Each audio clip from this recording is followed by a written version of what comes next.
to the republic for which it stands, one nation, under God, indivisible, with liberty and justice for all. Guns, self-defense, concealed carry. This is the Patriot Defense Podcast. From the war room in Idaho's high desert, here's your host, Todd Echols.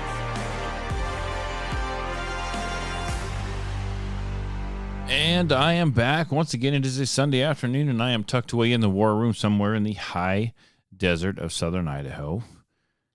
And I'm just over here trying to finish up the summer. I know we're getting real close to fall. I'm looking forward to winter. We are coming down to the wire. I was actually just, I was staying pretty busy with some classes, and I kind of sat down to work on some schedules for the academies for next year. And I'm like, we only have 2 months left of the academy classes. So that means that each group that is a class, so I have 2 women's groups, 1 men's group, an elite group, and then just kind of some odds and ends groups. They've only got 2 classes left each. Our 4 classes left each. We only have 2 months left. Man, this year has gone by fast, super fast. We've been staying as busy as we possibly can over here. The weather's been a little bit nicer, a little cooler. The range is a little more, actually, the range has been a lot more inviting. So just between all the classes we've been having, the permit classes, the private instruction classes, the academy classes, I'm over here trying to get ready for hunting season. So, let me back up here. I have all this stuff like I want to talk about to a certain extent, and I just kind of get going and I get rolling, and I kind of get ahead of myself. If you are on the social medias, which you should be on the social medias, the Facebook, the Instagram, all of them, right? Get on them, look us up, follow us, check us out. You get to see some cool stuff. I posted a video of one of my guys in my elite group. Showed up, and he was we were shooting, I have a barricade. I forget what the freaking barricade's called, but he's shooting through a barricade, and he has to go from high to low, back up to high again, and it took some contorting your body, doing a half sit-up type situation to be able to shoot successfully through the different gaps in this barricade. So he did so successfully. It was a great learning experience. Jeremy, that's who it was. He's in that video, so check it out. I'm telling you right now, you start out shooting, you learn the fundamentals, you learn the basics, you get those dialed in, and that's when it starts to get fun, man. You learn how to draw from the holster, you learn how to shoot and move, you learn how to do mag changes, you can do the barricade work, you can, all kinds of stuff. I had a group out here on Saturday, and they were doing mag changes, and they were doing mag changes while they're on the move. So they draw from the holster, they'd start shooting, they'd move away, they'd move toward it, they'd weave through barrels, and as they're shooting, they run dry, man. They empty their mags, and they got to do that mag change on the move and keep shooting. I mean, some pretty dynamic stuff, really. It's got, you kind of have a lot going on there. It's like patting your head and rubbing your belly at the same time. Like, it's kind of difficult till you kind of get the hang of it. Something you thought maybe you'd never have to learn, but it may come in handy, right? Be aware of your surroundings when you're firing that gun. If you ever have to in a situation to defend yourself, you're in a parking lot, you're weaving through shopping carts, you're weaving through the furniture in your living room, that kind of thing. It's all about knowing how to do that. It's all about doing it, experiencing it before you actually, hopefully you never have to use it, but experiencing it. So if you ever have to do it, you're proficient at it. Like, you've done it, you've practiced it. So we had a lot of that kind of stuff going on this week. It's about 2 weeks out. I mentioned this before. Me and my 2 boys, we drew buck tags for an area up the road here. So we there's 3 of us. We each got buck tags. I talked about the rifle situation at my house. I have a limited amount of rifles here. And my son, my oldest boy, he just turned 20, and then I got an 11-year-old. My 11-year-old is going to shoot one of the rifles I had for when my oldest boy was young, and it's got a youth stock on it, right? A 7mm odd 8, which, by the way, we got out and we shot that the other day, and well, he shot it, not me. He did great. I think he's, if we can get him on a deer, if I can find a buck for him, I think he's going to be highly successful. We just kind of got to get him a good rest, and I think, he's good to go with that rifle. He proved it last year, and he's bigger and stronger this year, so that shouldn't be an issue. But my son, my oldest boy, is going to shoot my 270, and I have this 257 Roberts that I've been kind of toying around with. And I mentioned it had an old school scope. It's a 257 Roberts built on a Mauser action and all that. And it's got an old school scope on it. And I'm not a rifle guy. I'm not a gunsmith. And I was kind of looking at this, and I was like, I can't get the scope off. Like, I'm not quite sure how this is going to come off here. Well, so I was just going to shoot it with that old Weaver scope in the I think it's called the full-filled scope mounts, bases, all that stuff, right? I couldn't figure how to get this thing apart. Well, I figured it out. I was able to get the scope off, but the scope rings, they are one-piece rings, and they are stuck on the scope. And back in the day, to remove those scope rings off that scope, you actually had to disassemble that scope. You had to unscrew one end of it apart. You had to take some screws out to take off the adjuster knobs and slide those bases off. And I could do that. I didn't do that, but I could do that. And I was like, I can do that, and I can reuse those rings, right? Because that's the only way they're going to go on. They have to slide over something. Right? I can't pry them apart and snap them into place. It doesn't work that way. But my new scope, this Vortex that I'm using, obviously it's a newer scope. I can't necessarily take it apart to slide them on. And it was a shame because they were 1-inch rings. It was just kind of what I was looking for, but I needed 2-piece ones. So I put out a call on my Facebook page. And I tell you what, the people that follow the page, they turned out big time for me. And I was able to locate some 2-piece rings that had the mounts on the rings to mount directly to the base that I currently had attached to that old rifle. And I realized in the end that I could take that base off and probably put some kind of Picatinny attachment on there, buy new rings that were Picatinny and be just dialed in and like good to go. But I kind of like the old look of this rifle, the wood stock, the awesome bluing. It's just a slick looking rifle. And so I was able to actually find some rings that would fit, and they would fit the base, and they were old rings, and the bluing matched up perfectly.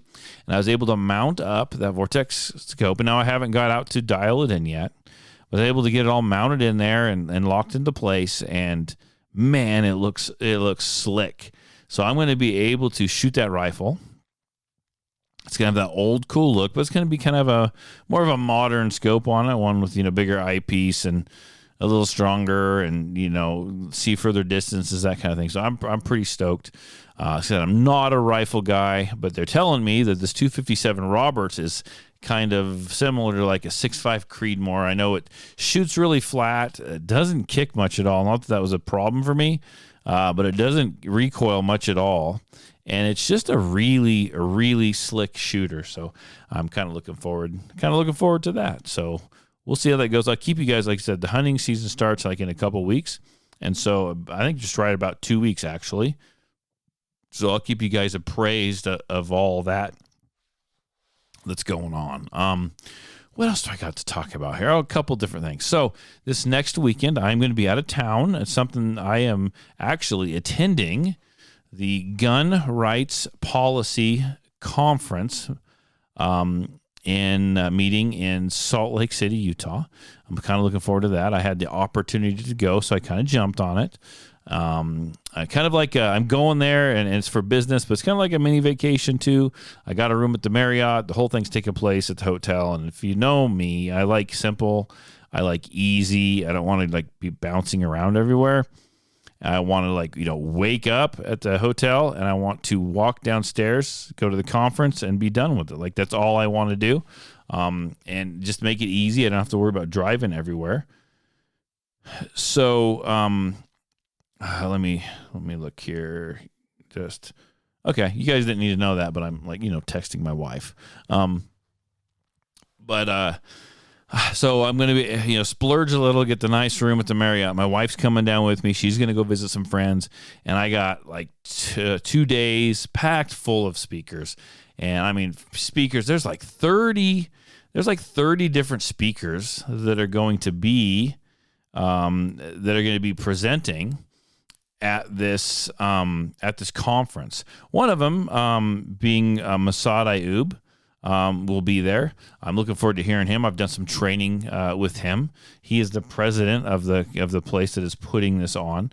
I am also going to hear from Sarah Weaver. Now, this is kind of an interesting one. If you don't know who Sarah Weaver is, her family was involved in the whole Ruby Ridge situation up here in northern Idaho. And so I'm going to get to go attend that. She's going to be talking. Now, she's going to be talking about gun rights and about that whole situation. Now, she was very young. She was a little baby when that took place. Okay, so, but I'm going to get her outlook on that and the stuff that she's kind of put together there. But she was actually in her mother's arms when the ATF shot and killed her mom. She didn't have a gun. Her mom didn't have a gun, didn't point a gun at him, but she was in her mother's arms when the ATF shot and killed her. She was that little baby. So I'm really kind of looking forward to hearing her take on that and seeing what she has to say. Then there's a bunch of YouTube gun guys going to be there. They're going to be talking. I think that the guns and gadgets guy is going to be there.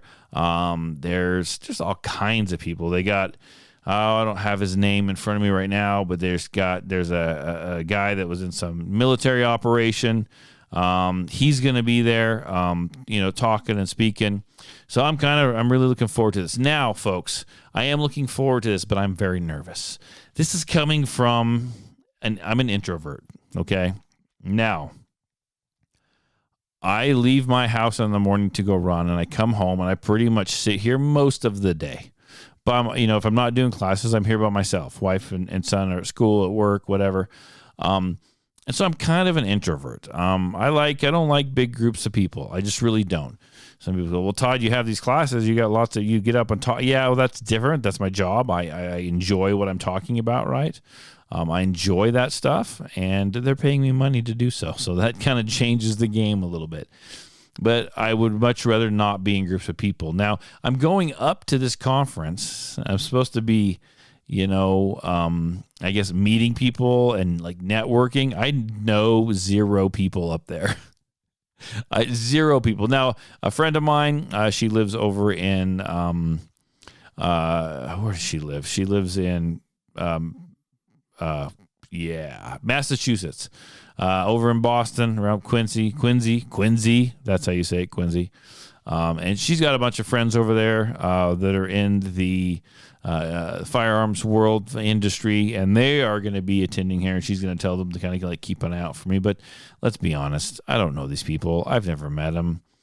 I tell my wife, the closer I want to go to this. I'm excited to go to this, but I'm also really, really nervous because it's so outside my comfort zone. It's going to kind of remind me of freaking high school all over again, where Todd just stood there. That Todd, high school Todd, just kind of like stood there and like kept to himself and like did his own thing. And I feel this starting to replay in my head again. It's not like you even have to speak at the thing. I'm just going to go listen, take notes, shake some hands, just enjoy it, right? Learn some things, get educated a little bit. And I am nervous as hell. I'm starting to get nervous. It's like these great big, I don't know, it's kind of likening to these great big like district meetings that I used to have when I actually had a day job for the old company that I worked for that I absolutely hated. Now, I doubt this is going to be like a stupid raw meeting like those were, but I don't know. I'm getting real nervous. So think of me next weekend. I'll be up there. Hopefully I can bring back some really cool stuff, some ideas, some stories. And I can, you'll see him on social media, on the radio show. I can talk about him on the podcast. If I was really thinking, what I'd probably do is hand out my business card and actually like get some people lined up to like get on the phone and I could do a podcast with them. Like that seems like the normal thing to do, the correct thing to be doing. Yeah, I don't know. Not sure that I'll do that. This is going to be tough for me, folks. It really is. So you're like, oh, you're just like, just shut up, Todd. You get to go and you get to do this. It's going to be fun. This is way out of my wheelhouse. So anyhow, I'll handle it. We'll see what happens. We'll talk to a bunch of people and I will get back to you on it. I am looking over here at some notes now. We just had a family shoot day or afternoon. My daughter's seeing this gentleman, this guy. He likes to shoot a little bit, and I haven't had him over here to the range. It was nice and cool this afternoon, so we invited him and my daughter over here to do some shooting. And my wife got out there and shot. My 11-year-old son got out there and shot. Unfortunately, I didn't do much shooting because I didn't give him a class per se, but I'm like the guy they all have questions for. And so I kind of wander around helping them, which is fine, which is totally fine. I enjoy doing that, but I'm like, my wife said, she goes, are you going to shoot? And I'm like, I can't really shoot. I got a lot of people like looking to me for help. And that's kind of the way it goes. It's kind of, the job is kind of a job when you're not even performing the job, but which is fine. But what I was really excited about, honestly, was my 11-year-old. Now he shoots rifles and he shoots shotguns. He's doing his trap and skeet thing this year. And he have a 22 pistol he would shoot the heck out of. He has shot my Canik TTI Combat. He likes it. He shot the Platypus. He shot Richard, the Tisas. And whenever he would get his hands on the 9mm, they would function, and then he'd get like a little tired so many rounds in, and he'd start to limp wrist it because he just was kind of small. He wasn't, he needed like one more growth spurt, get a little taller, get a little bigger, get a little stronger. And the poor kid, he's been running with me all summer. He's been working out with me. Man, he picked up every gun I own, loaded it, and just walked over there and just slammed those freaking rounds into groups the size of quarters. Like, just zero problems. Just do. And he wasn't limp wristing. He wasn't whatever. He could rack the slide by himself. So he's finally hit that spot, right? That spot where he's like more functional by himself. He's troubleshooting, the guns themselves. He's able to rack that slide. So he's able to load the magazine. So I'm really excited about this progression.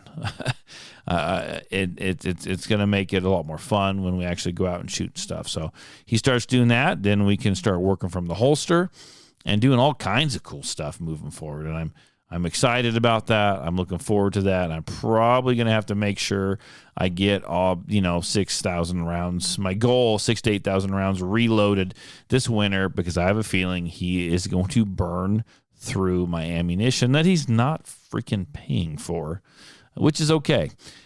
He got big enough and strong enough this year that in his trap and skeet team at school, last year he was shooting an 1187 little 20 gauge semi-auto shotgun, which I absolutely cannot stand that gun. I clean it, folks. Yes, I clean the gun. Every time he'd shoot it after every practice, I would clean it. I would replace O-rings. You name it, that gun would not function well. And I remember when my oldest boy shot that gun, back then it had freaking issues. It just would not function like it needed to.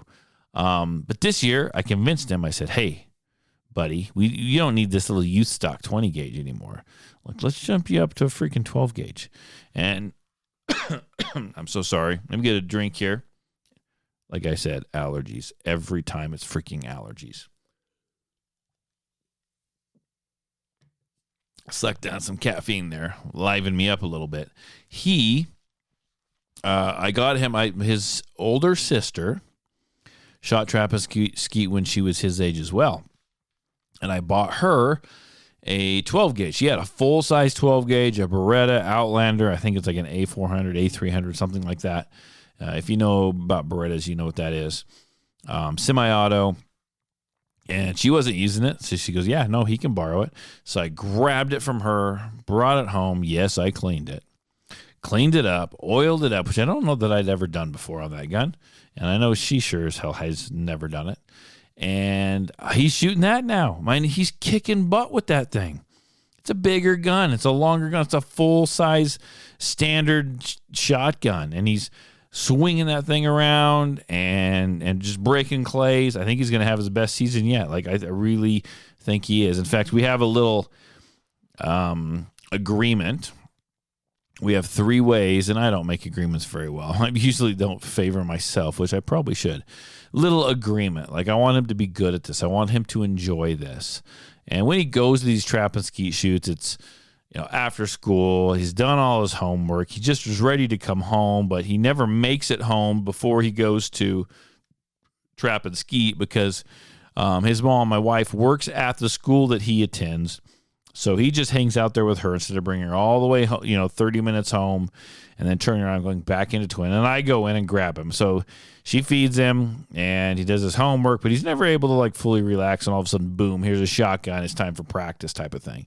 Last year he did pretty good, but he's a kid, right? He's 11 years old, 10 years old. And you kind of get that kid attitude. Like, I enjoy it, but I just don't really want to freaking be here, right? So this year, I gave him a little incentive. They shoot 2 rounds of trap, and a round of trap is 25 shells. And so you can get a total of 25 points, right? 1 point for every clay that you break. And so I gave him an incentive. I think I said, what did I say? I think it was like 20 round. Okay, he shoots 2 rounds. So that's 50 rounds of shells. And I think if he does like a total of 20 rounds, or I don't remember what it was. It was like 15 or 20 rounds. In 1 round, he gets like $20. And then we up the freaking ante. And then it's like if you get a total of like 25 rounds total out of 25 clays broke total between the 2 rounds, you get $100. And then if you can knock down 25 in 1 round, which is a perfect round, a perfect score. And those little kids do that, by the way. A lot of them do it. You get a perfect round, don't miss one. That's $200. But you can only do so once you achieve like the $20 one. You get $20, that one's off the table. You'll never earn that 20 again. Once you earn the $100 one, then that one's off the table. So he killed 2 in one night.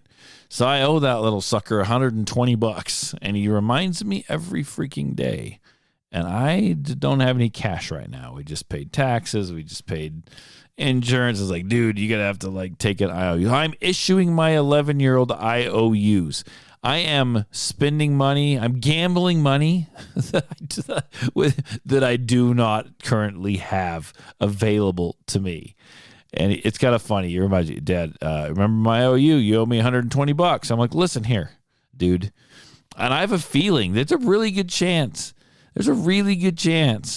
that he cleans house and gets me for another $200. Like, this is going to be an expensive season for me. So I'm really thankful he's able to borrow his sister's shotgun, and I have to go buy him a new one. But I'm proud of him. The kid, he's freaking killing it. He's got his heart into it this year, and I'm just encouraged going forward. So you guys are hearing a lot about my kiddo now, right? I want to talk about something I've talked about before on the podcast, but this just came up again this week. I'm pulling this up, my information.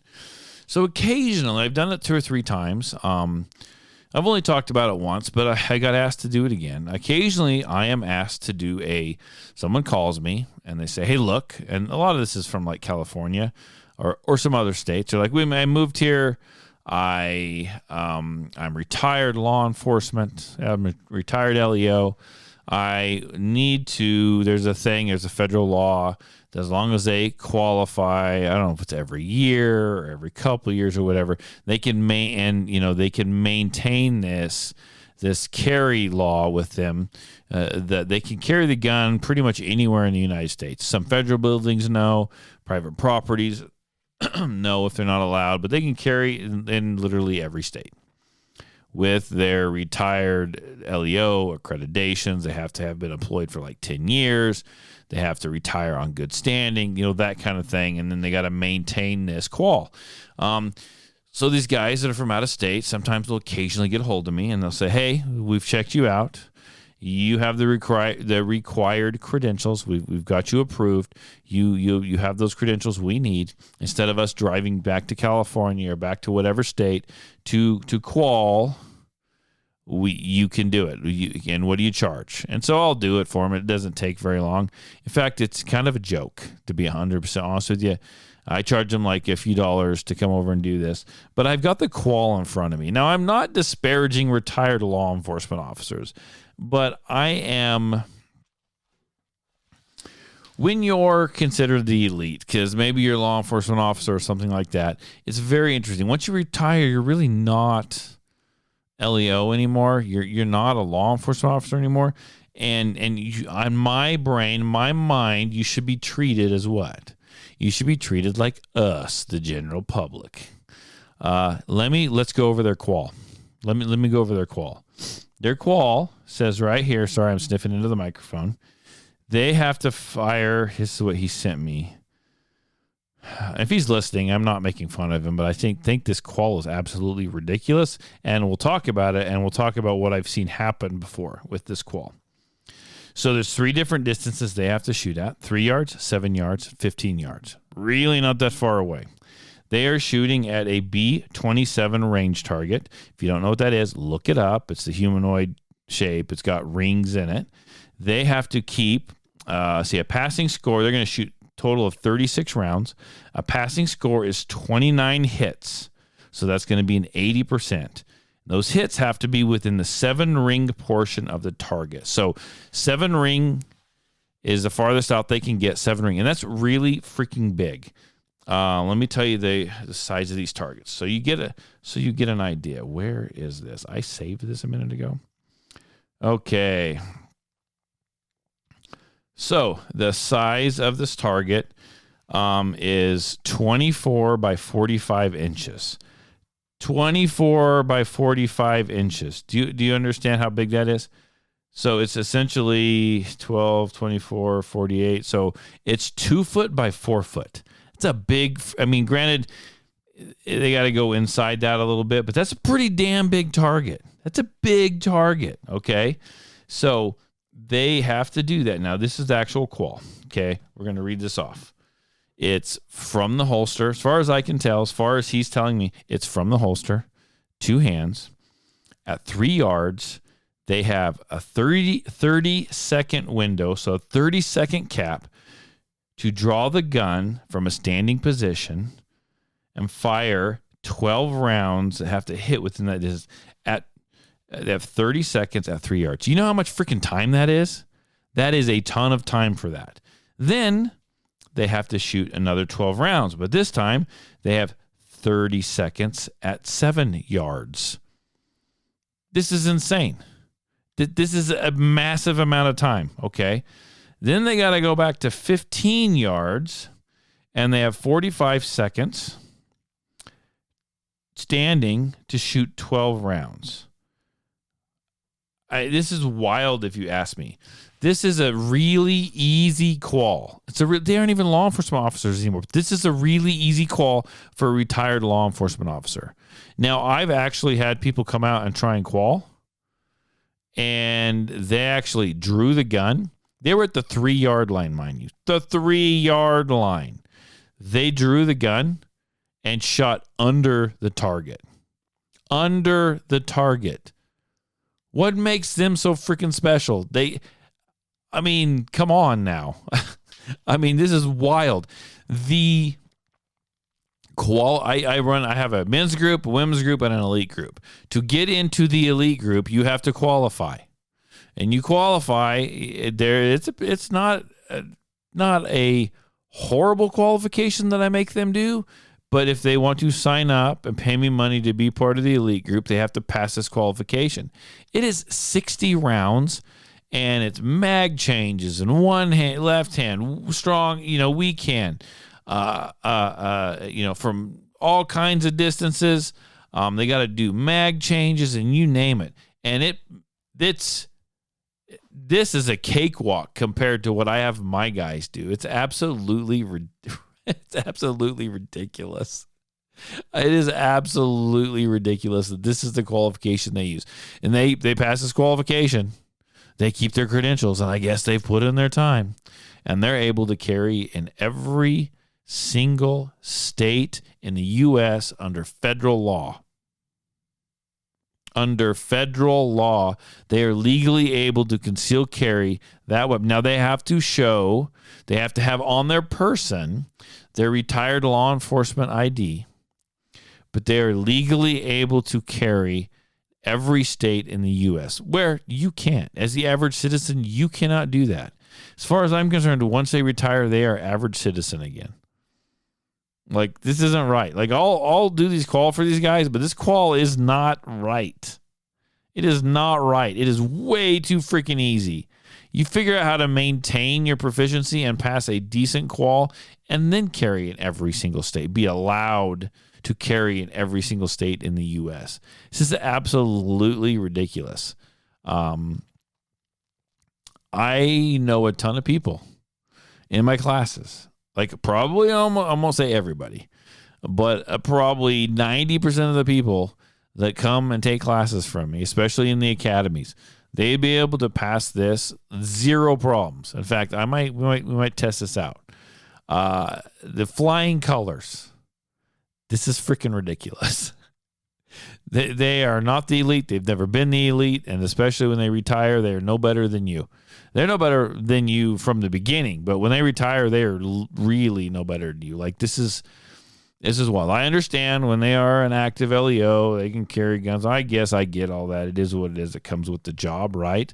But you're retired now, boss. You're freaking retired. Like you need to, if you're going to carry everywhere, that's fine. If you want to remain the elite, that's fine. But this qual is bullshit. It really is. This qual is absolute bullshit.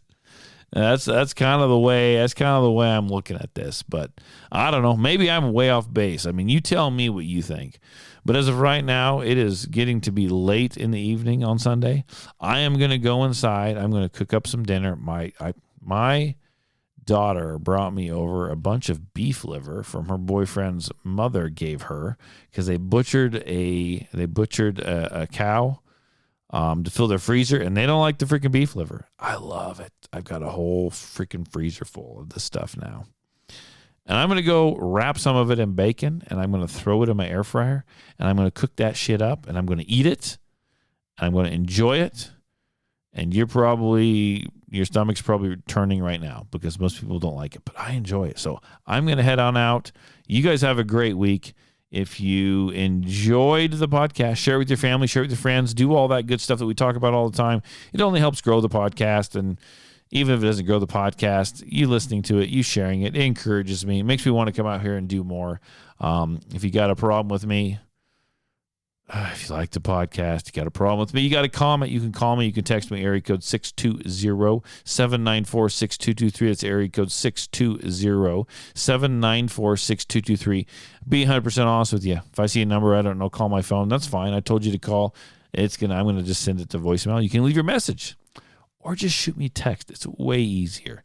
And I'll listen to you, and I'll quite possibly respond to you. So there you go. Everyone have a good week. Fall is right around the corner. It's time to bust out jeans again and get ready, because I tell you what, freaking Halloween is right around the corner. I'll talk to you guys later. Have a good week. Bye.